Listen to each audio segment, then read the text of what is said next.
But this is all I do with my cooking is I pour this gas in there.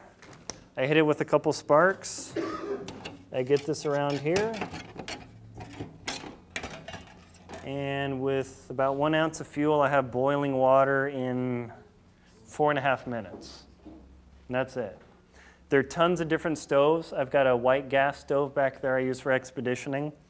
This guy, after about 10 days, the weight versus performance, white gas is better. It's a lot better in the ultra cold and high altitude. This guy I've used in the Sierras, again, 5 degrees, no problem. But if you can't use it, that's something in your personal life you can try. This is literally a beer can and Pepsi can glued together. That's it. This wire rack is some scrap from Home Depot. And this is 13 years old. Still works to this day.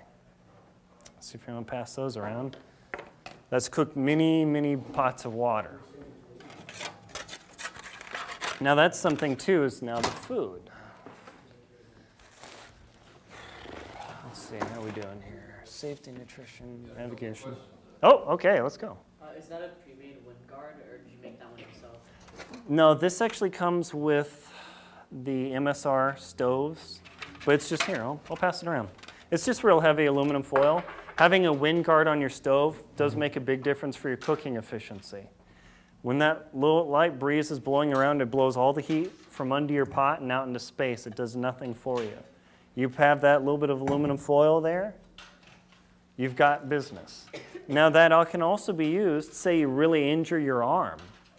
You can actually wrap around lengthwise and make a cast out of it. So that's when you want to look at a lot of your gear, right?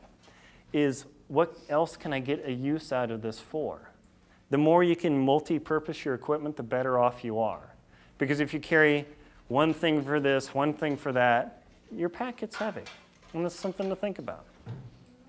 So that's just real heavy aluminum gauge. Nothing particularly special about it. Food, everybody's favorite subject. You cannot live off candy bars alone. You will go and go and go, and have you ever heard the phrase bonking? Right, hitting the wall? Yeah? Candy will do that to you. You'll get all sugared up. I'm great, and then, oh man, I'm tired. Right, you have to have a variety. I've learned this actually works for me. Breakfast, now this is one thing I do with most of my food, is I mark how many calories are on there. That's one good thing to know is you go backpacking a couple times, dang, I don't know how much food to bring again. You take a note in your journal of exactly how much you ate. You do it a couple times, you'll know what you need. In my paperwork back there, for ultralight backpackers, 1.5 pounds to 1.75 pounds is about the food you need. If you're carrying more than that, oh, thanks, Ian. No, just toss the time, that's fine. Any more than that, you're probably in snow. Do you really need to carry 2 pounds of food a day? Probably not. You guys can, afterwards, come check out the food stash. I don't need to really go through it. I'm particular to Mountain House. This is real handy, because all I do in my pot, I don't like to clean dishes. Nobody does. All I do is boil water. So I boil the water, I pour it in here, I zip it up, and in 9 minutes, I've got chicken a la king. Not too bad, tastes good. I've only had one of theirs. I think it's like a chicken Alfredo I didn't like, but there's another brand, Mountain High or something. They're real salty. Taste these before you go. You don't want to find out way in that this is gross. That's not the time to find out your food is gross, because now you're hungry, you're miserable. You're gonna go up. Mr. Bartlett, can I have your dinner? Yeah, all right, guys. So that's something to think about is what do you want to take? I got shot blocks in here, heavier food, pastas, carbs, balanced bars, because you need sugars, proteins, and fats. You want to balance your food. The sugars get you energy quick, the proteins mid-time, and the fats even longer. And this is powdered milk. And there's also sugar in here, and there are also carbs in the cereal. So I've got all three. that give me immediate energy. When I took my dad up to Sierras, it was, 15 degrees in the morning? It was pretty cold. And so what we did is in this cereal, we put it in there and it has some cane sugar. You ate it and he ate that sugar, he warmed up fast. And that's one trick. When it's real cold, a couple pieces of hard candy, it'll warm you right up. But this will take you a long way. It's usually it's about 10 a.m. for me. So, take a look at that. And that is basically summer backpacking for me. I put this in there. I'm good for 80 plus miles, no problem. Yes? Typically, say a weekend hike. Mm-hmm. What are you normally averaging a day on your hikes? Let's see, a backpack or a hike? Backpack. I did Golden Trout Wilderness, which is south of Sequoia, 80 miles, 4 days. So you're doing about 20 a day? Yeah, and that's in the Sierras. You're going over 13,000 foot passes, down 6,000 foot canyons. I mean, I'm hoofing. So how much are you planning a day for your calorie intake? That's difficult because in the summer when it's really warm, I just don't eat a lot. I'll target 2,000 calories a day. By the end, it just depends on how I'm feeling. You really probably target in the winter. When I'm going to Antarctica, I'm targeting 6,000 calories a day. Compared to summer, right. Now you ask, why is that? When it's cold, you need a lot more calories, a huge amount. When I was in Yellowstone, I was started out at 4,000, came to 6,000. Even though I was powering down crazy amount of calories, I still lost 5 pounds. So that's something that you don't think about, but when it's really cold, you need a lot more calories to stay warm. And if you guys are going cold camping, get something. A lot to do with your exertion, too. Oh, yeah, absolutely. This is Moose Munch from Herring David. This little bag is 700 calories.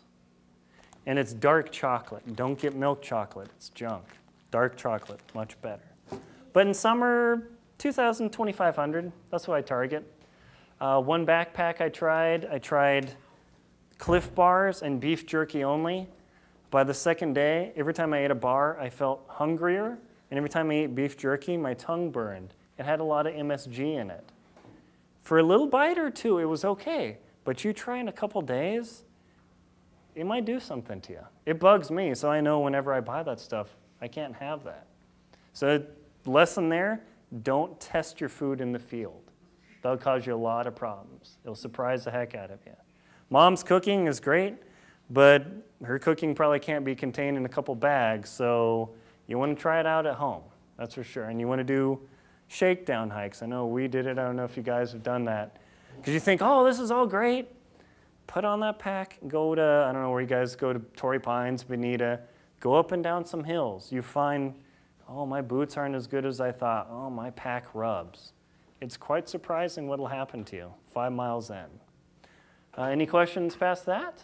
I mean, this is it. This is what I carry. 80 plus miles, a 50-mile 3-day weekend. I don't change my gear for anything in the summer, the 3 seasons. That way I don't miss something.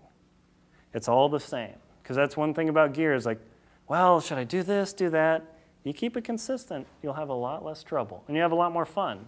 Because you always know, oh yeah, I've got my pot. Oh yeah, I've got my steaks. You don't have to worry about it. Any questions? Nothing? Go ahead. What was it?